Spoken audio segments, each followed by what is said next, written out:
You have been eating less for weeks, and your belly is still there. But what if the problem was never the amount of food you were eating? What if something inside your body had already decided to hold on to every single calorie before the food even reached your stomach? That thought is uncomfortable, because it means everything you have been doing, the smaller portions, the skipped meals, the careful calorie counting, may have been aimed at the wrong target entirely. And the frustrating part is that nobody told you this. Not your doctor. Not the fitness app on your phone. Not the influencer whose meal plan you followed for 3 weeks straight. This is not about willpower. It never was. There is a system running inside your body right now, quietly, constantly, that decides what gets stored and what gets burned. And when that system is disrupted, it does not matter how little you eat. The body finds a way to hold on. Researchers have found strong associations between chronic low-calorie dieting and something called metabolic adaptation, a process where the body essentially lowers its own energy output to match the reduced input. You eat less. The body burns less. The belly stays exactly where it is. And this is not an isolated case. This pattern shows up in study after study in women across every age group, every body type, every diet variation imaginable.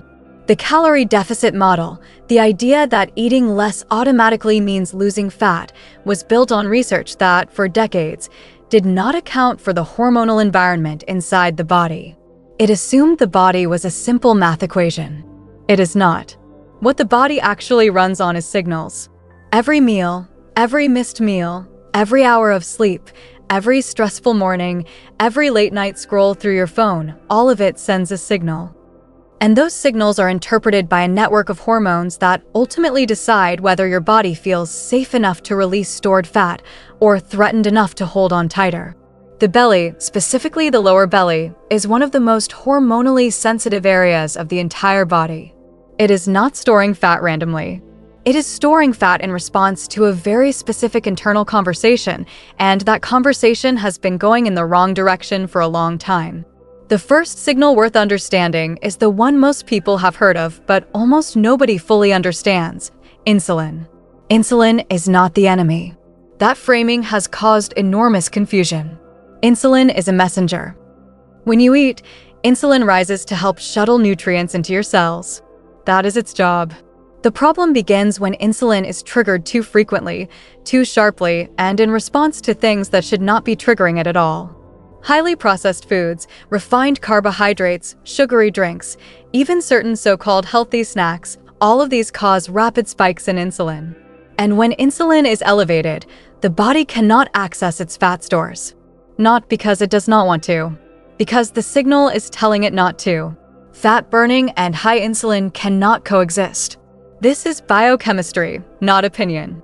But here is what most people miss. The problem is not just what you eat. It is the pattern of eating.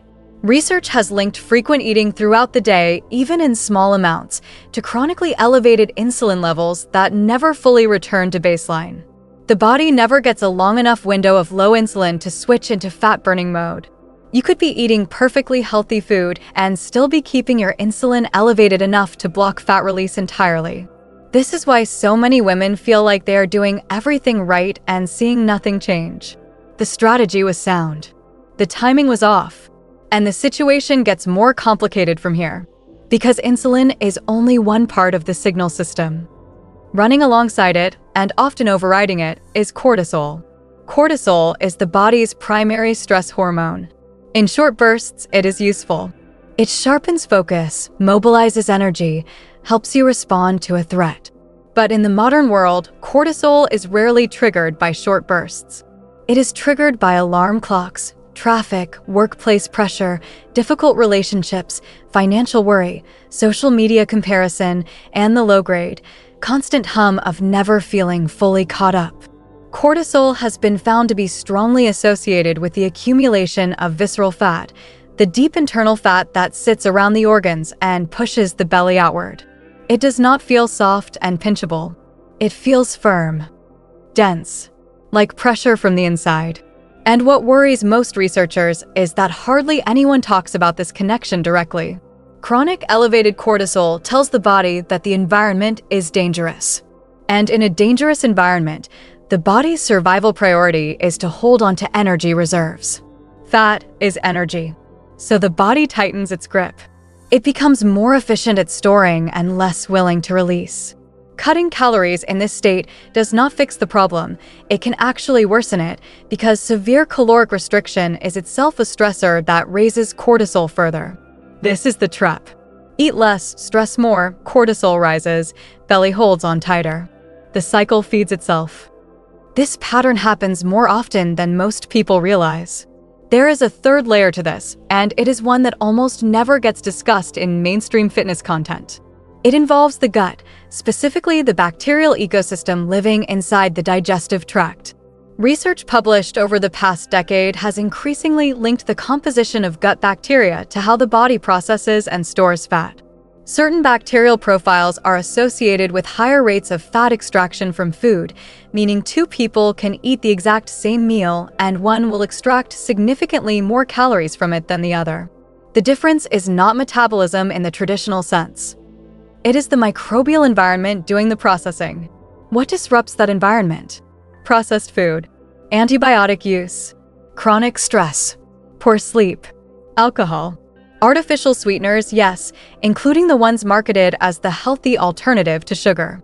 All of these have been found to negatively impact the diversity and balance of gut bacteria in ways that are directly linked to increased fat storage, increased inflammation, and increased bloating. That last one is important. A significant portion of what many women identify as belly fat is not fat at all. It is inflammation. It is gas. It is a gut environment so disrupted that the digestive system is essentially announcing its distress in the only visible way it can.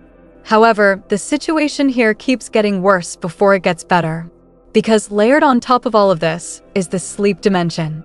Sleep is not passive recovery. It is the window during which the body does the majority of its hormonal reset work.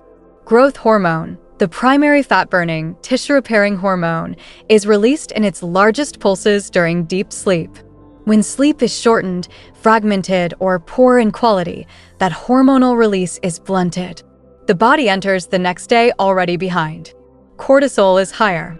Insulin sensitivity is lower.